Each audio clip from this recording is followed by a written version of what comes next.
calls to let them go. Flag goes up and they off and racing from their 2400 meter marker.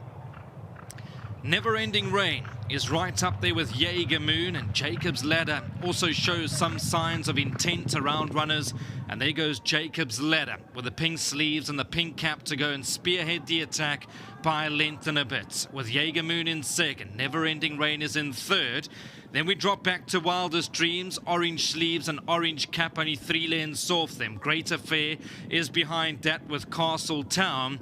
Then comes Bournemouth, and different tactics today. Out back is Machete Man, who's been dropped in for a run, and 10 lengths off the leader. The speed has been good for the first part of the race, and it's Jacob's Ladder in front with Wildest Dreams to the outside, who now presses on by. So it's Jacob's Ladder and Wildest Dreams. They get 3 lengths clear of Jaeger Moon is in third. Never Ending Rain races with the blue and black in fourth. Further back in running is Great Affair. Then we go back to Castle Town, the white and pink, only 7 lengths off them. Bournemouth is 1 from last, and Machete Man, well, the drift was there, not travelling for now, is about 12 lengths off the leader. So in front, 2 different races going on. It's Jacob's Ladder, who felt lots of pressure from Wildest Dreams. They gone 5 lengths clear of Jaeger Moon in third. Then comes Never Ending Rain, who races in fourth and about 7-8 lengths off them. Great Affair behind that, Castle Town.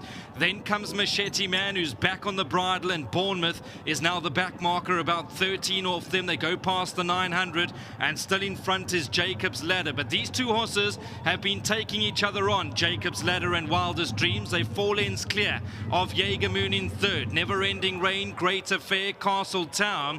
Then comes Machete Man, and Bournemouth is towards the back end. Up the lane they go, they at the 600, and Wildest Dreams is now in front. In second is Jacob's Ladder, who's under pressure. Jaeger Moon to the outside, and Bournemouth is absolutely cruising. Here's Bournemouth with Richard Faree. They've come from last. They've now picked it up, and they've gone 3 lengths clear. Bournemouth is in splendid isolation, ladies and gentlemen. He just needs to see it out. He's 5 lengths clear, and now I'm going to say it, it's race over. Here's Bournemouth. He hasn't come out of first gear, and this is super impressive. Bournemouth by 5 lengths. Castle Town in second. Third, maybe Great Affair, just ahead of Jaeger Moon. He was on and off the bridle, but not the same horse this afternoon, Machete Man. Right-hand side, look at Richard Faree. He must have thought he was at gallops this morning, because he's gone past them laughing. He had a big smile on his face going through the 400, and he's a very nice horse, this Bournemouth. That's 3 on the bounce, and based on today's performances, I think there's a lot more to come from Bournemouth. Everything in behind is under a hard ride. And Richard Faree's looking left, looking right, and quite simply, there's nothing in sight.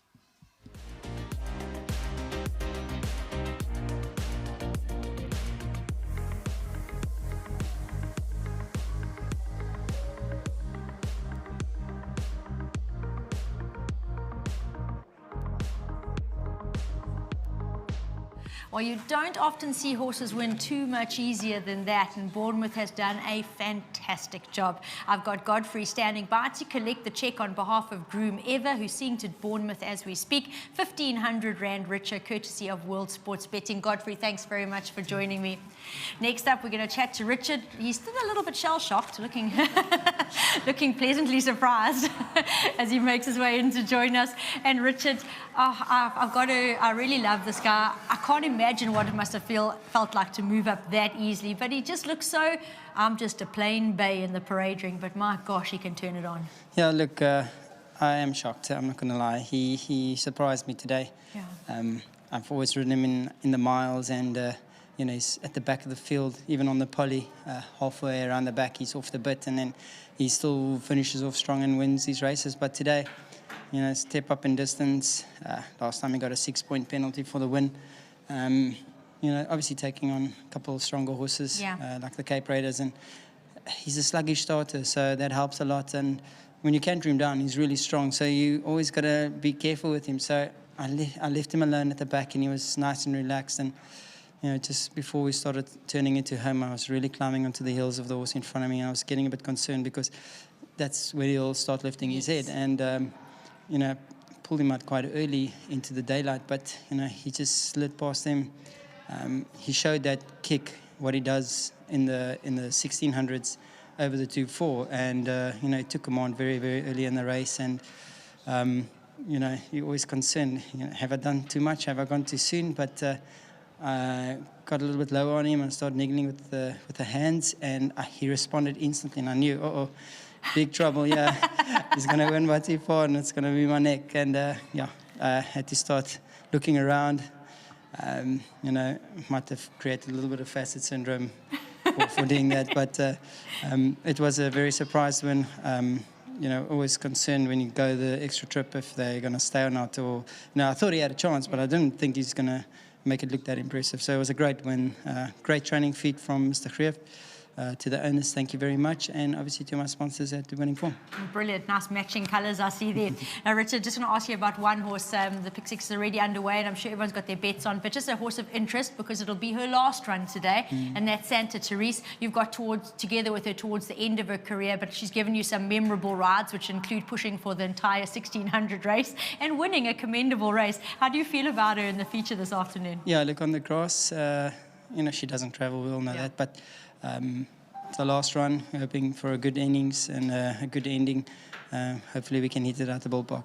Well, I'll hope for that as well. We'll all be shouting for her. But for this guy, he's home and hosed in spectacular style. Well done. Great one, thank you. Great to chat to Richard and hear a bit more about Bournemouth, and he really has been a scintillating winner this afternoon. Alan stepping in now, and Alan, he's a character at home. We always end up doing our interviews in front of him because he's in box one and keeping a beady eye on you. But today, he's really raised his game.